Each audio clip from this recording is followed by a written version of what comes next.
Well, Paul, thank you so much for joining me again. Yay. Thank you, Arlena, for having me. Yes, Excited.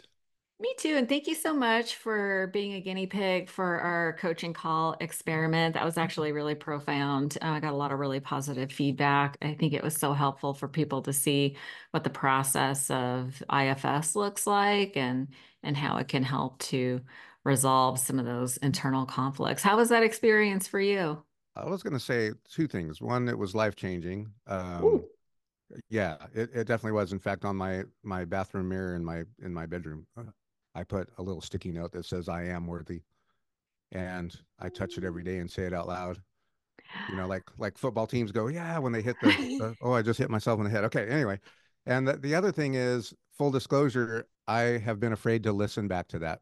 I So mean, listen, you experienced it, so. yeah, yeah, but you know how it is. Like you sometimes learn, when you're in the moment, especially doing something that cathartic, knowing that it's being filmed, videoed, and Yeah, and it's yeah, like, oh, should I give my good face answer or be real? Every time I'm real, I get helped. Okay, I'll be real, but I'm caught up in that moment. I'm in that moment, and yeah, uh, yeah, yeah, so I need to listen back to it. I know I do. I've been yeah. scared. What's the worst thing that could happen if you listen back? I'll grow. Oh, But I don't just be like I don't know. Do you feel that way sometimes? Like oh yeah. growing is like I'm afraid of it sometimes. I mean, it's Yeah, oh, I've sort of developed this, maybe it's kind of strange, but this feeling of running towards the fire now okay. in a way, because if I notice that I'm uncomfortable with something, I go, ooh, the treasure you seek is in the cave you fear to enter. Okay. Right? Yeah. Yeah. What we try to avoid, we end up actually creating the circumstances Yeah. that attracts it. Yeah, I know that. I mean, So, yeah, we can know these things intellectually, but emotionally, there's the fear, which the fear of discomfort, of pain, and so we don't want to feel that pain, so we avoid. right. And I just got tired of always, running from certain kinds of pain. So I've sort of over time developed this like I notice that I don't want to do something. I go, oh, that's where, and there's always something amazing that happens on the other side. And so kind of that's what I hang on to. That is so true. For me right now, I don't know, when you and I talk, we just like it just I flows. know, So I so know. well, for me right now, like my go-to was always anger. Like if something was scary to me, I could puff up and pretend it's not scary to me Yeah. and face it head on in a negative way. And now I sit with stuff that, like you said, you see it coming. I have this self-awareness where it's like, okay, I feel it in my body even. Yeah, yeah. And instead of like, okay, I can feel I feel it tense up, and now I pause. It's like, allow it. Oh, wow. Yeah. That's amazing. I love that. What a gentle way of, I mean, I saw as you were talking about like your shoulders drop and like, Yeah, yeah, we have the embodied experience and that is what's really needed is to get out of our head and get into our heart and operate from that place, which is a retraining, I would imagine. yeah, yeah. Very good. Good We're going stuff. to talk about your book today. I'm holding it up Yay. for those of you who are watching this on YouTube. I guess I should say for those of you listening, I'm holding the book up. People on YouTube will see Right? it. Listen, well done on the book. This is no Thank you. small feat. Congratulations. This is a very difficult thing to do is to pour out your heart, so to speak. And this will be a vehicle for other people to go from it's called Hide and Seek, a dad's journey from soulless addiction to soul custody. And, we always pray for the children caught in the crossfire at meetings and things like that. But what about the parents who are trying to navigate this process, right? And so, Yes. and you and I were talking before about a way of staying clean no matter what, no matter. the challenging experiences that you had going through this whole custody battle. So I thought we would start. I usually start with a little fun game I like to play called the lightning round, which is very slow. I haven't done it in a little while. But if we think about back to when you first got sober, were there any books that really helped you? Definitely Amy Dresner's My Fair Junkie. Probably the one that really like spoke to me because she's so, raw and real. I immerse myself in memoirs because that's how I relate to, I don't know, just relating with other authors. It's like being in a meeting. You hear yourself in them. Yeah, You know they lived the story that you're living. There's no, shame or guilt or I want to say there's transparency. There's not, right. hiding of self or marketing of recovery. It's the story they lived. Yeah, And so, yeah, I mean, that one really spoke to me just because of, boy, how many times she tried and failed and the madness that she became as a person in her addiction. And then the yeah. freedom that she experienced outside of it. God, all she's been going through in the last couple of years, and she's still staying clean, still staying sober. Yeah, no, I love Amy. I had her on the podcast when the book first came out, and when I read it, I mean, I couldn't put it down. Yeah, So same. good. And she's so funny. Oh my God, she's so Exactly. funny. But yeah, she's such a great writer. So yeah, I'll list that in the show notes, her previous Good. episode, and a link to her book. So thank you for bringing that up. Yeah. Do you have a go-to mantra or quote, something that keeps coming up for you since you've been sober? One of my favorite authors of all time is Hermann Hesse, German philosopher. He wrote the book Steppenwolf and Damien. And there's a quote that only the, this is not word for word, only the values that we're willing to live are of any value. And it's like, that's really like an action statement. As people in recovery, we know, we were always full of best intentions. And Right. we, always put a lot of energy into really trying to convince ourselves that we were going to do the right thing, and then we fell short, and that one comes up for me a lot. Because those old behaviors, they slowly dissipate. They really do.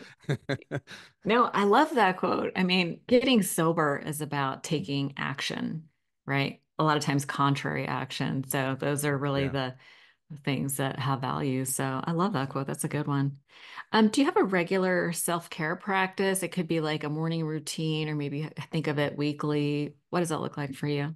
it's reading of the literature. So whether that is basically like a just for today, it doesn't have to be of any program. Hazelden has one, NA has one, AA has one, but it's reading something every morning that reinforces growth and step work and fellowship.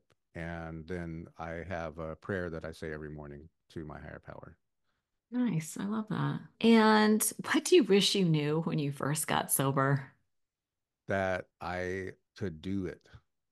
Hmm. I so believed that I was just like the saying "fake it till you make it" just seemed Yeah. preposterous to me. It seemed like I don't want to be a part of this program if they're talking about faking it. Like I want this to be so real. I want it got to be real, but it takes time to get there. And Yeah. I mean, we find out that this is a duality thing. We never know we got it. Like Right. I have to remind myself, I mean, you have 30 years, right? 30. I've got Yeah. 17 years. Like I don't know I got this. And that's the only way I can keep doing it. Yeah. So, can I ask you a question real quick? Sure.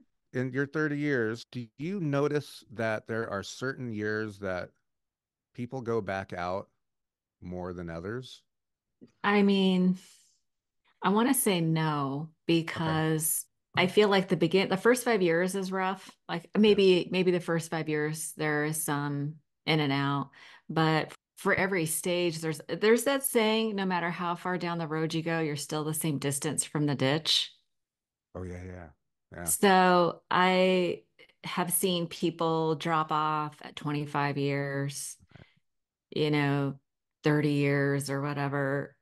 So statistics are a funny thing. If they happen to you, it's 100%. Yeah. You Yeah. know what I Okay. mean? Yeah. So for Yeah. every example I could give you, there will be, I can just hear the voices being like, yeah, but so and so relapsed after this time, and so, or I've seen, like I've, heard people say around the 8 or 9, Huh. but I don't know that that's true. Like we don't, like, what's that saying? Situational is not causation. That's a really hard question to answer because if it happens to you, it's 100%. But what I True. have seen, and I think the book talks about this, is that there's a certain number of people who get sober right away and stay sober forever. And then there's a percentage of people who, relapse for a period of time and then achieve long-term sobriety. And then you see those people who struggle for years to get sober. They're just on that relapse cycle for years. But even those people have hope. I have a friend who probably struggled for 10 years with constant relapse Hmm. and now he's Yeah. probably got, 20 years sober. Okay. So it just depends. Yeah. Yeah. I should have prefaced the question, I guess, a little bit. My wife tells me I do that a lot, where I'll ask a question, but I have the answer already, and Oh, so what do you have? she feels like she's having to guess my answer, and it's like, okay, that's not fair. You're right, So so I and and like you said, like my experience has been uh like right around 5 years, right around 12 years, right around 20 years. Like I see like those are like milestones where I notice this. But I think you're right, like somewhere between 8 and 9. And I don't know why I brought it up. It was like intuitively a question I thought to ask you this morning. Yeah, Because yeah. I'm curious, because when I was in my 12th or 13th year, I had heard so many people that relapsed during that period, that Interesting. in their 12th year. And I was like, oh my gosh, I'm so glad I heard that, Mm, because now I know this is maybe even normal to go through, because I was going through a lot of like conflict in relationships and things like that. And I was like, okay, well, maybe this is something, as addict alcoholics, we sort of set up during this period. Oh, I got this. I already made 10 years. I'm good. I'm not an I'm not an alcoholic anymore. Anyway, I brought it up maybe to help somebody. yeah. There might be. It's a great question, actually. Okay, all Yeah, right. no, that's really good. Thank you. Thank you. But let's talk about how we got here. Tell me a little bit, just briefly, what it was like. I'm always curious about people's childhood because I always feel like that sets the stage for everything else to come. What was your family like when you were growing up? Well, I'm the youngest. I have two older brothers, 5 and 6 years older than me, so I was like very much the youngest. And my mom and dad, I mean, they were married 60 plus years. Um, I would probably not define my dad as an alcoholic, but he drank every day. I've seen him drunk maybe 3 times in my life, maybe four. So functional, very functional. Um, he had anger issues and was physically and mentally abusive. Um, and my mom was a workaholic, so she got her first job just after I was born and had it for 25 years. So Wow. uh, so she became the breadwinner, um, but not around much. She had the type of job that they called on her late nights and things like that. So What did your yeah. mother do? She worked in banking. So she started off as a teller and she ended up in the, what would you call it?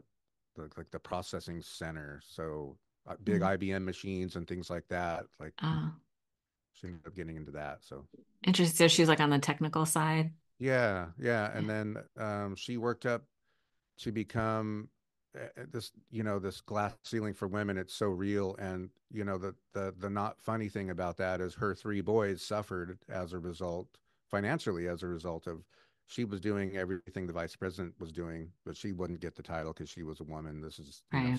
70s 80s banking world, Yeah. so yeah. So, Yeah. And so what kind of, you mentioned, your dad having a lot of anger issues, physically, most emotionally abusive. Do you have examples of that? Like in what ways? Uh, th- the and I gotta say, I don't want to talk about this as a victim. I worked a lot of stuff out with my dad. He he was the type of person to say, "Oh, all that, all that crap about it's my parents' fault. That's such BS." Um, but we had conversations where, hey, Dad, that hurt, or like I still have issues feeling worthy.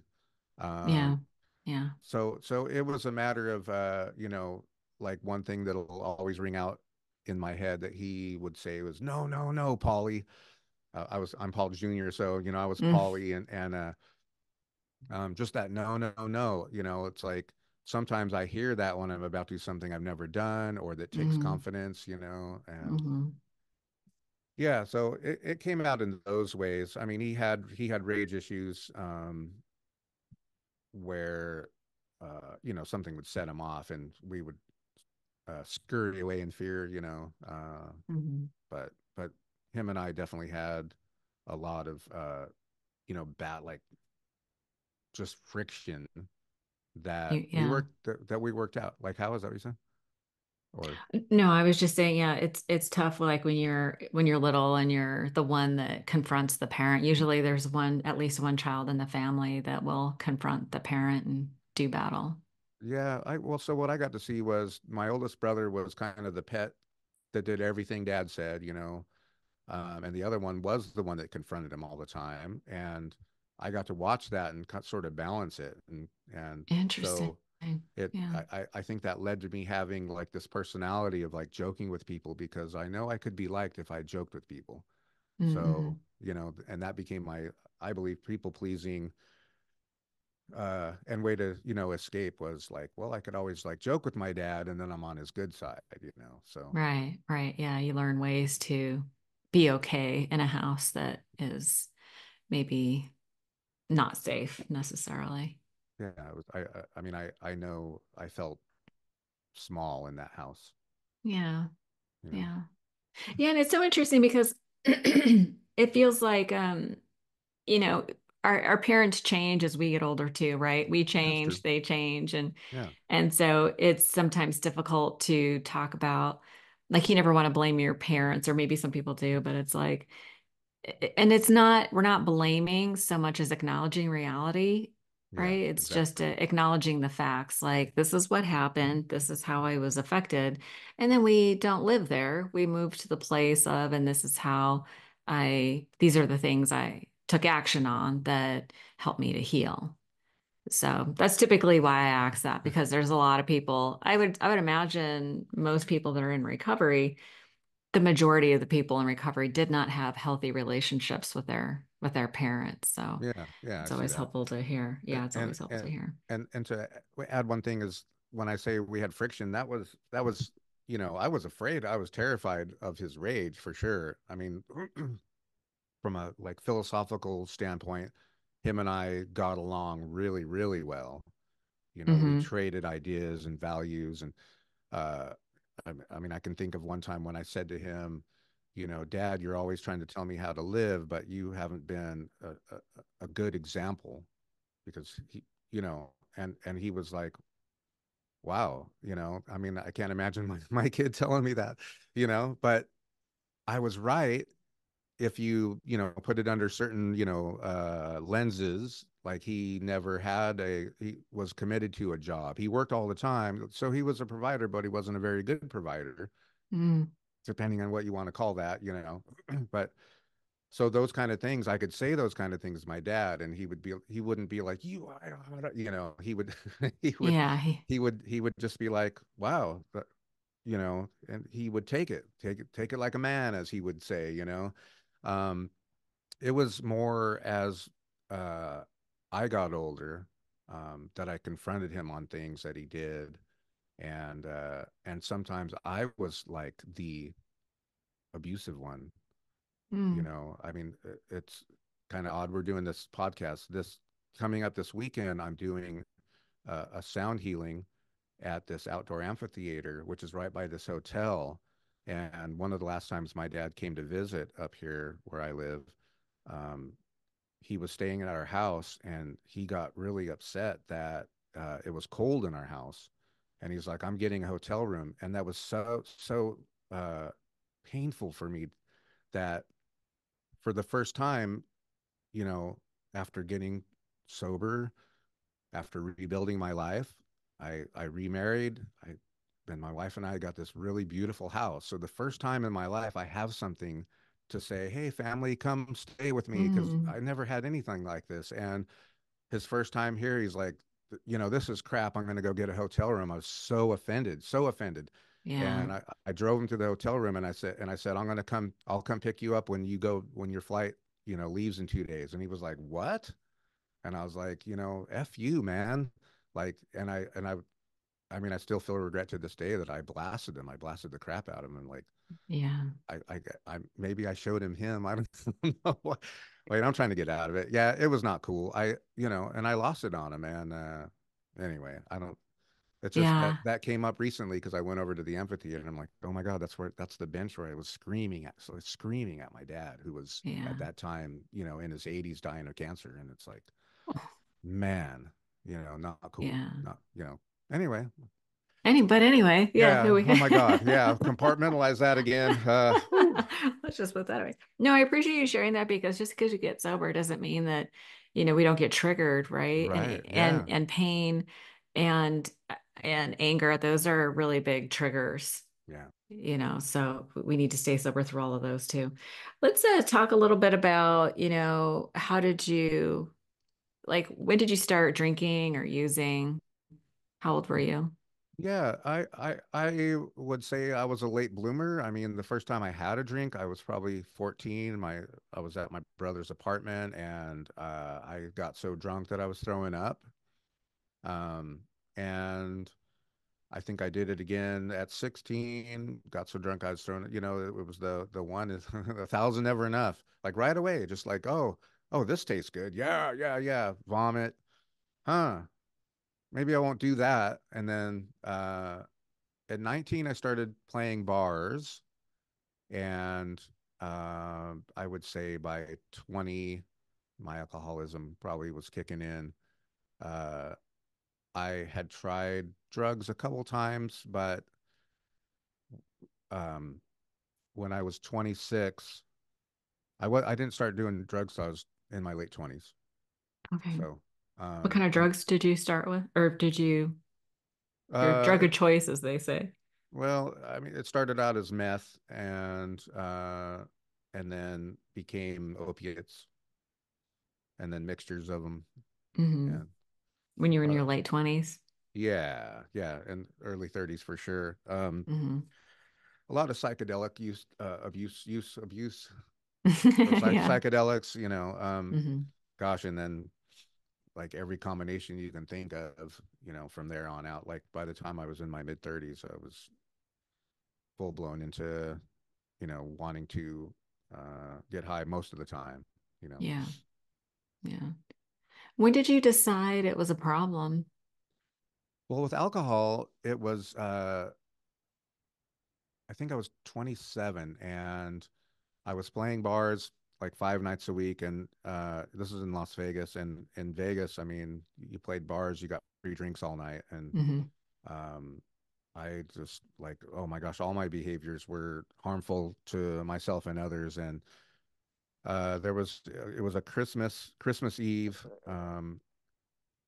playing a gig with my band, and I end up uh, in the bar, because bars are 24 hours in Vegas. I end up in the bar, sun's coming up, I'm still there, milking a drink, um, all alone.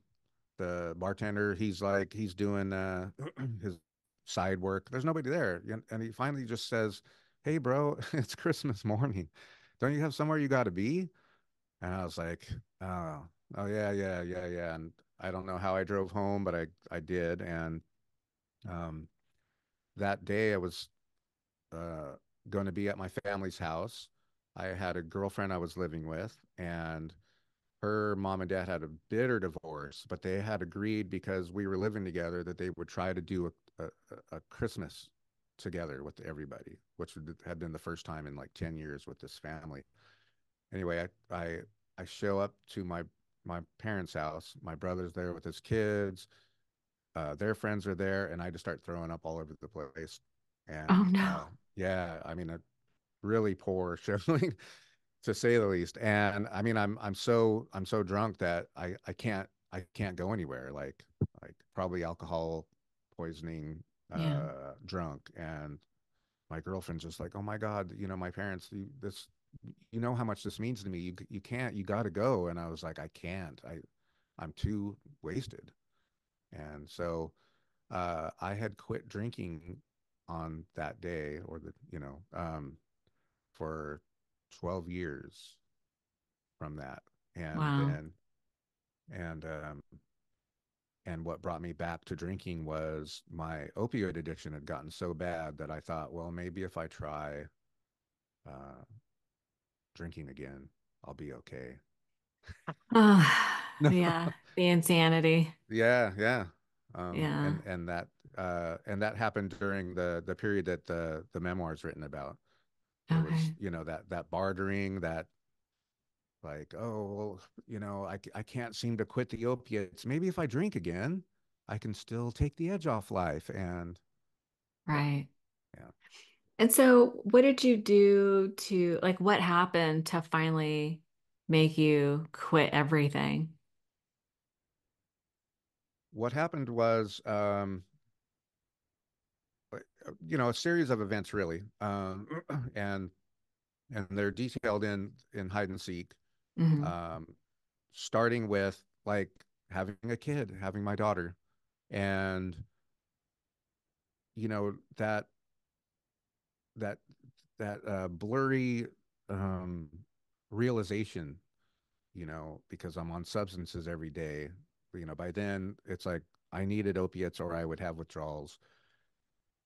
Um, doing speed, doing meth was, you know, every few days.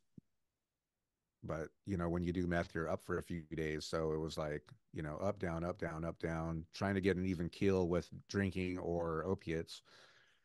And uh, you know, the foggy realization, like, this isn't good for my kid, and I can't stop. And I'm I'm afraid I'm ruining her life, and I would rather be dead than quit. So I went Mm. to, you know, and just so you know, these feelings of like death is probably the answer here. You know, Wow. Yeah. I can't quit. I couldn't quit on my own. And so I called a suicide hotline, and they convinced me, they tried to convince me to go to treatment. I was like, I can't be away from my daughter. There's that rationalization, you know. You know, in retrospect, it was like, well, I was using her as a way of not fully committing to Mm. treatment. Yeah. And so I agreed to an outpatient treatment. And in outpatient treatment, I was introduced to Narcotics Anonymous. And and you know, my first meeting, I was like, oh my gosh, these people, they're talking like I talk. They're thinking like I think. And you know, I think for all of us who are a little used to recovery, that doesn't seem like that big of a deal. But if you're totally new to recovery, like that was like, oh my God, I'm not alone. I Right. always thought I was. I really thought like nobody understands me and the reasons I do what I do. And then here were people like saying my story, and so that was good. I put together 60 days, something like that, and I was like, I had taken my, gosh, my daughter was 2 at the time, so bringing her to meetings, and 2 years old, you know, she wants to get you know, all over the place. And you know, blessings or blessings to those who offer to watch kids at meetings. Yeah. You know, so grateful for that. But Yeah. or there's no but to that.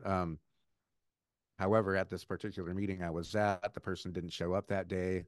My daughter's like all over the place, and and I'm not able to corral that energy. But really, which is more BS. It's like I wanted to go back out. You know, I wanted Mm. to. I mean, it was premeditated in my head, and but that was like the, oh yeah, no, these meetings are not good for me. Look, you know, I can't even have, they can't even be consistent with, or whatever. You know, the excuses, the rationalizations. I just Like I ended up going to the dealer's house. I left the meeting, went to the dealer's house, and that became the immediate downfall. Um, Within a year of that, we lost our house. You know, we moved into an apartment, um, and by selling the house, we had a whole bunch of money in the bank. Uh-oh. Yeah. So my daughter's mom and I just, it was like nothing was going to stop us from getting loaded every day as much as we want. The only thing that could stop us is when our dealer runs out, you know? Right. So, so Yeah. yeah. So that was, oh, so your question was what was going to get me to stop, I guess, right? Like what happened that finally, and it's like, I knew it was wrong. I knew it was bad. It was dark. That was a dark period. It was Yeah. the winter time. It's like we have nothing. I'm not employable. I ended up with like a temp job, and even when I peed to get the temp job, it came up opiates, and they were like, "What's this?" And I said, "Oh, I have restless leg syndrome," and they prescribed me. It's like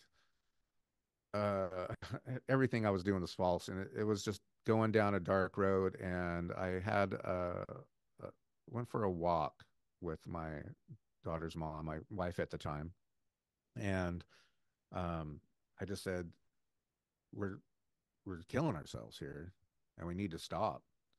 And she said, "Screw that, man." And I'm like, "What?" And she's 18 years younger than me, and she said, "I'm just getting started, man. You got to party your whole life. You stop." Yeah. And I said, "I can't. I mean, I can't. If you don't, I can't." I said, "I'm ready to die doing this. I'm ready to OD. I'm ready to just go out. And I really want you, I really need to know before I do that, because I know I can't stop. I really need to know that you're going to take care of our daughter." And Wow. So you were she was, ready to die. I was ready. And Wow. she was like, "Screw you." She, and She was like, nope. Yeah, no, she was like, "No," and I was just like, "What the hell's wrong with her?" And anyway, I went to work that next day, um, came home from work, and my apartment was empty. My daughter and my wife were gone, Wow. and I got a phone call, and I said, the first thing I said to her is like, "Where the hell are our pills?" Oh, that was the first question. That's where I was. That was Mm-hmm. my Yeah. reality. Mm-hmm. And I mean, our bank account was at nothing. And so those last like couple pills were like, "Hey, Everything. I can survive this. I just need to get high." And and she's I said, "You need to get your ass home right now." And she said, "You don't talk to me that way." And I said, "I'll talk to you however I want. You need to get home, or I'll kick your ass or beat your ass or something." I said something like a physical threat I gave her, Yeah. which isn't okay. That's I'm trying to remember if that's how I talked to her. It might have been how I talked to her at the time, just like Mm-hmm. angry, always threatening violence, or to pull my love away or whatever. It's like all the Yeah. games in the book to win. And she said, "You don't talk, you don't," like she started screaming, "You do not talk to me like that," which wasn't like her. And I said, "I'll talk to you however I want." And she said, "You will never, you will never see your fucking daughter ever again," and hung up. Wow. And that was my very first thought was like, I don't want my daughter to grow up without her dad. Yeah. You know, I Yeah. I know from the life I've led how hard that is for women, you Yeah. know, Yeah. to like just the psyche of so many, girlfriends, close friends. It's just a really difficult thing. And I was like, Yeah. I can't. The girls need their dad for sure. Yeah, yeah. And I was So just is like, that when you got sober? Like that yeah, was the thing that made that you was the get thing. sober? Yeah, that was the You knew that event. your daughter had to have a parent, a sober parent, Yeah. I that along with like, there was no way I was gonna be in her life again if I'm not. right? I mean, I kind of wasn't, you know, anyway, as far Right. as, you know what I mean? Like I was physically there, and we were very close. We did everything together. I was always the one that gave her baths and took her to the playground, and Yeah. I was a very involved dad, but I'm still high, Right. you know what I mean? And so, Yeah. yeah. So, and then, Did you go back to NA? yes, that was, I sat there in my apartment. I looked at the four walls and I was just like, I've, I've sabotaged, I've abandoned, I've severed relationships with a lot of humans, a lot of people that love me, but I'm not going to do this to my kid. You know, Yeah. um, Yeah. she's so, she's in it. She was 3.5 years old at the time, Yeah. and man, she don't deserve that. And I said, well, okay, I can call my dealer, or I could go to a meeting. And it's like, easy question to answer, you know, Went to the meeting. went to a meeting. And the next day I got served a restraining order. Yeah, uh, and that just solidified that the only way I'm going to have my daughter back is to stay clean. Yeah. So listen, I know that the narcotic, the opiates is a really tough, detox and so did you do it on your own? Did you have to go to a treatment facility? How did you manage through that first 30, 100 days type of thing? I will say this, and I don't know if this serves everybody. I I always feared the third day of withdrawals because of like opiate withdrawal. It's that third day, and I've seen that in many publications. It's that third day. You hear it all the time at meetings. And I mean, there were so many days I, relapsed after 3 days, if you want to call that a clean period, because Hmm. the withdrawals were so horrible. Yeah. I needed something, and I will say, with all I was going through, the loss of a marriage, potential loss of a marriage, the potential loss of, being there for my daughter. Um, I got to the third day and I wasn't going through withdrawals. I don't know if it's a psychological thing, if withdrawals are just, Wow. you know, something like I will say, and this is like an opinion, this is my opinion, is like I knew I was done. And I don't know how many times I had said that to myself before, but there was something about this event occurring where it's like Hmm. there's no way I'm going back. There's no way. Wow. I'm lucky I didn't destroy everything, you know. That's amazing. And so you've been clean and sober ever since? Yeah, ever since How June long has it been 26th, now? June 26th, 2007. So 17 years, 3 months. Wow. Just, Congratulations. well, thank you. That's amazing.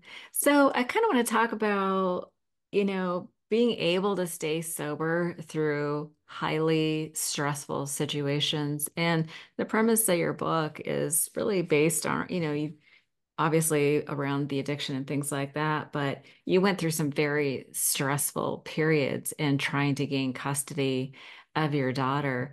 When you were triggered with anger or going through those situations, how did you manage to stay sober, to stay grounded? What was that process like? Um, I will say I cover that somewhat in the book. Is like the period we're talking about now it's about a year and a half period that the book, the memoir is is retelling. Sure. Uh, um, I I I mean it's kind of emotional. Yeah. I will say, so I went back and did an audio version. I decided to record it myself. It should be coming out soon. And Hmm. it's one thing to write a story and relive that. Um, but man, can I say man? I'm sorry. I'm so goofy. Okay. Uh, maybe I'm trying to avoid getting too emotional. Like I was in tears reading some of the story, I bet. for the audio version. Um, so yeah, there were moments, and boy, how did I get through those? And some of those moments were, getting a restraining order. But that was like that happened right away, and was like, oh my God, what do I do? I've never been arrested. I've never been involved in, um, uh, you know, the legal system, Hmm. and I feel very fortunate and blessed that and grateful that I wasn't, because I'm absolutely certain I would have been the type of person that carried that as a thing that I do if I got caught and got that interaction with the Oh, law. yeah, like if I get arrested or caught, then I'll use type of thing. Yeah, yeah. Yeah. And I had made a call to I heard a commercial on the radio, and I start seeing all these things as God shots, or Mm, God's guidance, my higher power's guidance. Like, so I call this divorce for men, or something, one of these like radio ads, hmm. and uh um and I ended up with this woman that was new to being a lawyer, with child custody cases. And she was, oh my God, she was great. I mean, she was like a fighter. And she because she was new, she had time to like give me advice and help me through these things. And I just think that, like, having that, the meetings, the recovery, people in recovery, you know, I mean, not everybody's perfect in recovery. You could talk to, and this would be true for women too. Like, I would talk to a man, and he was like, "Oh, fuck that, those women there, and it's like, dude, I don't want nothing to do with all that crap. It's like, I don't hate my daughter's mom. I understand what she did and why she did it. I just want to make sure to get in my daughter's life, make sure that I can. And as time unfolded, my daughter's mom's an addict, and she's still using, and she's still making these bad choices. And we have a hearing for the restraining order. The judge drops the restraining order and gives me a couple days a week, and that just keeps growing by default of her using. Um, Yeah. so I think it was just like, be patient. Hmm. Don't try to control the situation. Accept the consequences of your behavior, my behavior. Accepting the consequences. Like, I put myself here. Nobody else put me here. And and I believe that was really what helped for the most part. And then interacting with people in the fellowship. Because at that point, I'm so new in recovery. I get a sponsor. I start working the steps, but that stuff takes time to really It takes time. like dig into the root, the fiber of who you are. And then I had an event where my daughter got harmed on her mom's watch. And I mean, I had gone to a judge to try to get emergency custody order, and the judge, she laughed at me. She was like, do you have proof that you know your daughter's mom's using?" And I said, I mean, I'm working full time. How am I supposed to get proof? I can't hire, like, I have no money. No, I don't. And she was like, well, you made a fool of yourself coming in here. And there were all these women in the courtroom that were, their cases went before mine, that were getting restraining orders.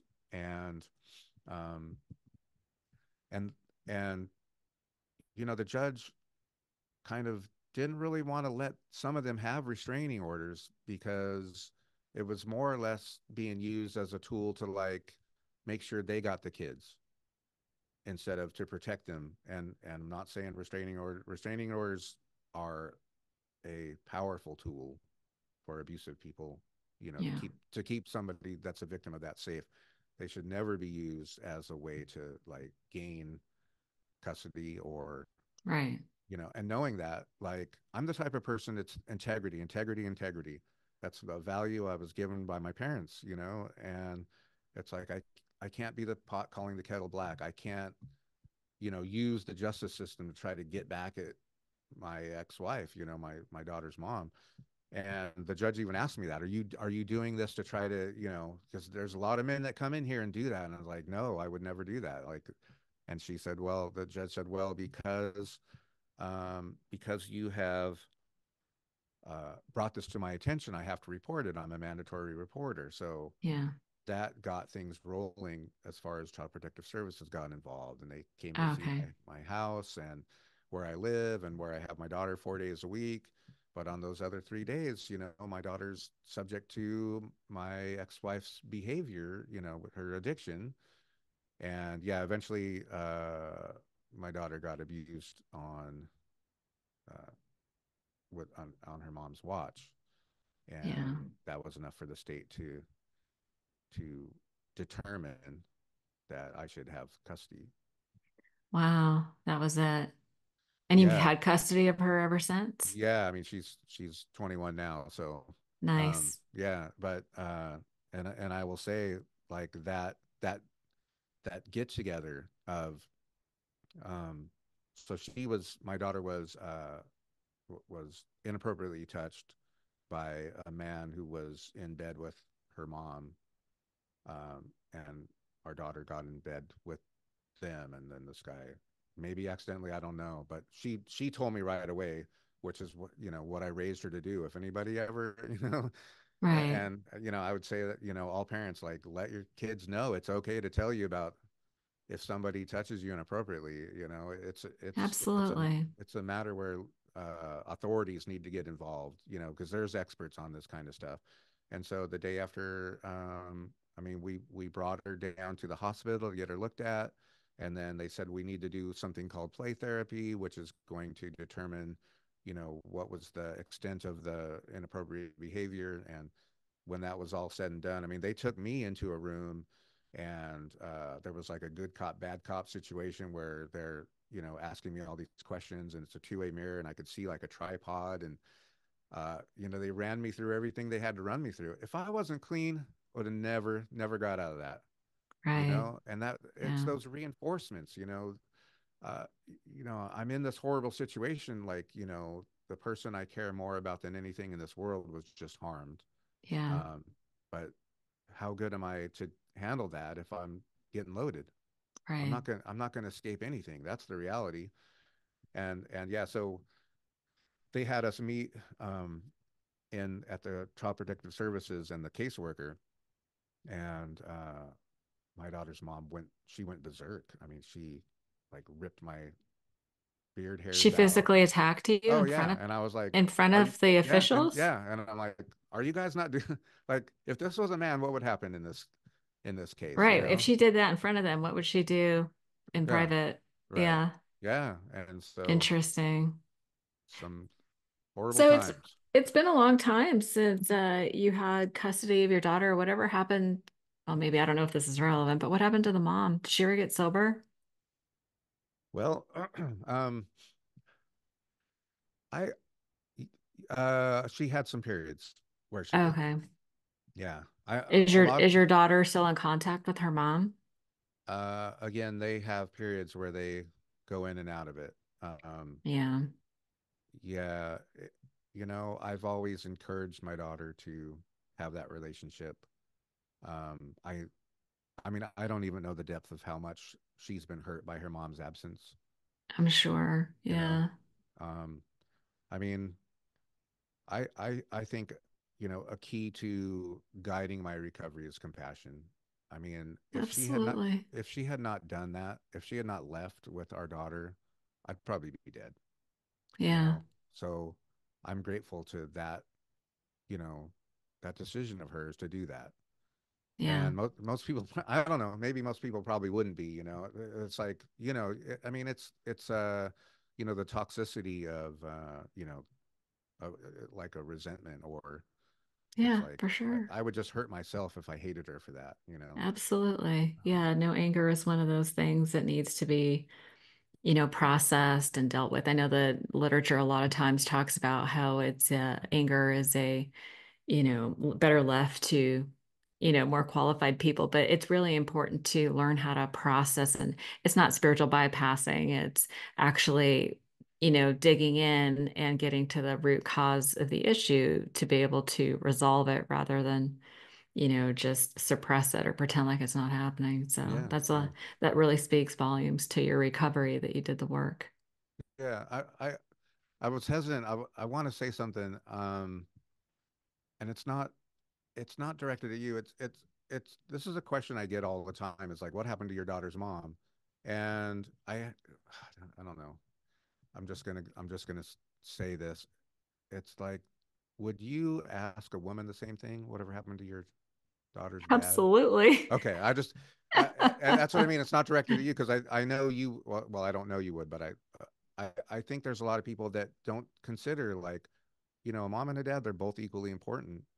Um, Yeah, that's what you I ha was thinking because a woman, needs her mom too. She's the example yeah, of what she's supposed to be like. And, the reason I ask about, the mom being sober or whatever happened to her, because it's like, did that relationship get healed, or did your daughter have to learn how to manage, an addict parent, right? That's rough, right? yeah. Well, There's programs for that. That's what right. ACA is for.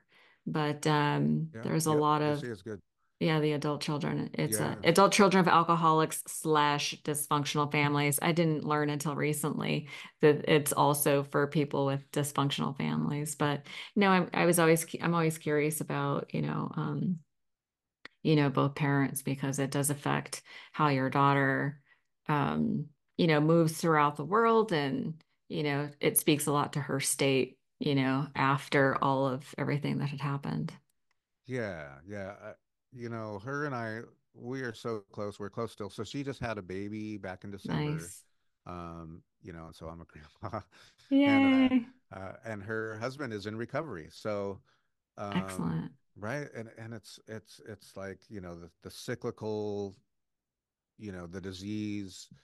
Uh, I brought her to meetings for years, and so that rhetoric is in her head. Yeah. Yeah. I tried well, okay, I tried a few times to get therapy for her because I don't think she's addressed her feelings on this. And well, I mean, I'm sure she has in her way because that's kind of how I am too. Yeah.